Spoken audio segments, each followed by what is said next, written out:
আপনি যদি দেখেন আপনার মোবাইল ফোনে এই রকম ব্লুটুথ কানেক্টিভিটির পপ আপ আসছে, আপনি যখন এটিকে ক্লোজ করছেন তাতেও কোনো লাভ হচ্ছে না, বারবার এই ধরনের ডিভাইসের পপ আপ আসতেই আছে। তাহলে আপনি বুঝে নেবেন কোনো একজন হ্যাকার আপনার মোবাইল ফোনে ব্লুটুথ অ্যাটাক করছে। হ্যালো এভরিওয়ান, কেমন আছেন সকলে? আমি মেহেদি শাকিল।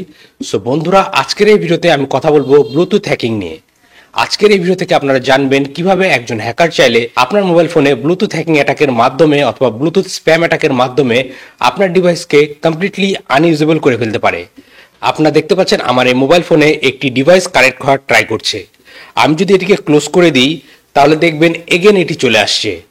সো এইভাবে আমি যতবারই এই ডিভাইসটিকে ক্লোজ করি না কেন অথবা এই পেয়ারিং অপশনটিকে ক্লোজ করি না কেন, বারবার একটি করে নতুন ডিভাইসের কানেক্টিভিটি চলে আসবে আমার মোবাইল ফোনে। সো এখান থেকে আমরা বুঝে নিতে পারি যে একজন হ্যাকার আমাকে ব্লুটুথ হ্যাকিং অ্যাটাক করছে অথবা ব্লুটুথ স্প্যামিং অ্যাটাক করছে। এর মাধ্যমে সে হ্যাকার কি করছে, আমার মোবাইল ফোনকে আনইউজেবল করার ট্রাই করছে অথবা ক্র্যাশ করার ট্রাই করছে। সো আজকের এই ভিডিওতে আমি আপনাদের দেখাবো কিভাবে একজন হ্যাকার এই কাজটি করে থাকে এবং আপনি কি কাজ করার মাধ্যমে এই ধরনের হ্যাকিং অ্যাটাক থেকে নিজেদের ডিভাইসকে সুরক্ষিত রাখতে পারবেন। তাহলে দেরি না করে চলুন শুরু করা যাক। বাট তার আগে বলছি guys, this video is complete for educational purpose and for the demonstration purpose.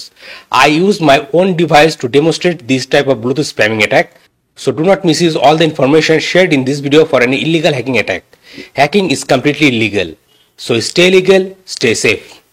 Okay, so বন্ধুরা, বর্তমানে এখন আপনারা আমার দুটি ডিভাইস দেখতে পাচ্ছেন। একটি হচ্ছে স্যামসাং এবং আরেকটি হচ্ছে ওয়ানপ্লাস। এবং অ্যাজুম করে নিন এখানে যে ওয়ানপ্লাস ডিভাইসটি রয়েছে এটি হচ্ছে একটি হ্যাকার ফোন। সো সবার প্রথমে আমি যেটি করব, আমার এই স্যামসাং মোবাইল ফোনের ব্লুটুথ অপশনটি চালু করে দিব। দেন আমি যেটি করব, আমার এই ওয়ানপ্লাস ডিভাইস থেকে সেই ডেডিকেটেড অ্যাপ্লিকেশনটি ওপেন করব যেটি ব্লুটুথ স্প্যামিংয়ের জন্য ইউজ হয়।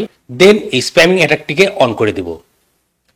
তাহলে দেখতে পাচ্ছেন বন্ধুরা, আমার এই স্যামসাং ফোনে একটি ডিভাইস কানেক্টেড নোটিফিকেশন আসছে। এখন আমি যদি এটিকে ক্লোজ করে দিই তবুও দেখবেন আরও নতুন একটি ডিভাইসের কানেক্টিভিটি আসছে। সো এইভাবে যতক্ষণ পর্যন্ত আমার মোবাইল ফোনে ব্লুটুথ অন থাকবে, একজন হ্যাকার যদি এই ধরনের অ্যাটাক করে থাকে, বারবার আমার ডিভাইসে একটির পর একটি নতুন ডিভাইসের কানেকশন আসবে এবং এরকম করতে করতে একসময় এমন হবে আমার মোবাইল ফোনটি ক্র্যাশ করে যাবে। সো এইভাবে একজন হ্যাকার এই ব্লুটুথ স্প্যামিং টুলের মাধ্যমে এ ধরনের ব্লুটুথ স্প্যামিং অ্যাটাক করে থাকে। সো এখন চলুন কথা বলা যাক কিভাবে আপনারা নিজেদেরকে সুরক্ষিত রাখতে পারবেন।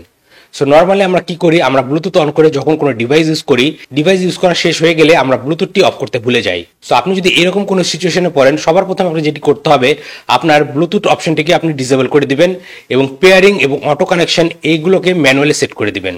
সো বন্ধুরা, আজকের ভিডিও এই পর্যন্তই। আশা করি ভিডিওটি আপনাদের ভালো লেগেছে এবং এই ভিডিও থেকে আপনারা নতুন কিছু শিখতে পেরেছেন। ভিডিওটি যদি আপনাদের আসলে ভালো লেগে থাকে তাহলে অবশ্যই ভিডিওতে লাইক করবেন এবং আপনার মতামতগুলো কমেন্ট করে জানাতে ভুলবেন না। আর আপনি যদি আমার চ্যানেল নতুন হয়ে থাকেন তাহলে অবশ্যই আমার চ্যানেলটি সাবস্ক্রাইব করবেন এবং পাশে থাকা বেল আইকনটি প্রেস করে দেবেন যাতে পরবর্তী ভিডিও নোটিফিকেশন খুবই সহজে আপনি আপনার ডিভাইসে পেয়ে যান। আর আপনার যদি cyber security, ethical hacking, open testing বা ওয়ান্টি হান্টিং এই সকল বিষয়ে শেখার ইচ্ছে থাকে তাহলে এই ভিডিওর ডিসক্রিপশনে আমার একটি কোর্সের লিঙ্ক দেওয়া আছে, আপনারা চাইলে আমার কোর্সে জয়েন করতে পারেন। তাহলে আজকের ভিডিওটি এখানে শেষ করছি, দেখা হবে পরবর্তী ভিডিওতে। Till then, take care.